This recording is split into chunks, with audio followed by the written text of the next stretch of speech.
सुट्टीवर आलेल्या सैन्य दलातील जवान अमर भिमगोंडा देसाई यांचे हातपाय तसेच डोळे बांधून साथीदाराच्या मदतीने पत्नीनेच धक्कादायक प्रकार केला। काय आहे नेमकं प्रकरण ते जाणून घेण्यापूर्वी चॅनलला सबस्क्राईब करायला विसरू नका। अमर हे जम्मू काश्मीर येथे कार्यरत आहेत।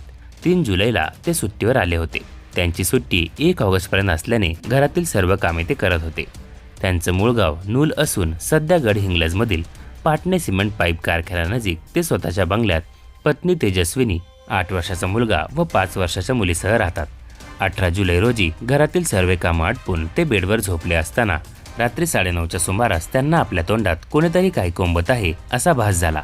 डोळे उघडण्याचा प्रयत्न केला असता त्यांच्या डोळ्यावर पट्टी बांधून हातपाय बांधल्याचे त्यांच्या लक्षात आले। पत्नी व तिच्यासोबत आलेला साथीदार तोंडात व नाकात कोणता तरी विषारी द्रव्य पदार्थ ओतत असल्याचे त्यांच्या लक्षात येताच त्यांनी आरडाओरड केला। यावेळी शेजारी धावत आले। शेजाऱ्यांनी कडी तोडून आत प्रवेश केला व अमर यांना रुग्णालयात दाखल करण्यात आले। अमर यांनी घरात असतानाच आणखी एक व्यक्ती घरात असल्याचं सांगताच त्यांचे शेजारी खाडे हे पाहण्यास गेले असता अज्ञाताने खाडे यांच्या डोक्यात काहीतरी मारून त्यांना जखमी केले व तिथून पळ काढला। घटनास्थळावर अमर यांनी रक्ताची उलटी केल्याने त्यांची प्रकृती गंभीर असल्याचे जाणून आले। ग्रोमोझोन हे अत्यंत कडक विषारी औषध असल्याने डॉक्टरांनी अमर यांच्या प्रकृतीबाबत चिंता व्यक्त केली आहे।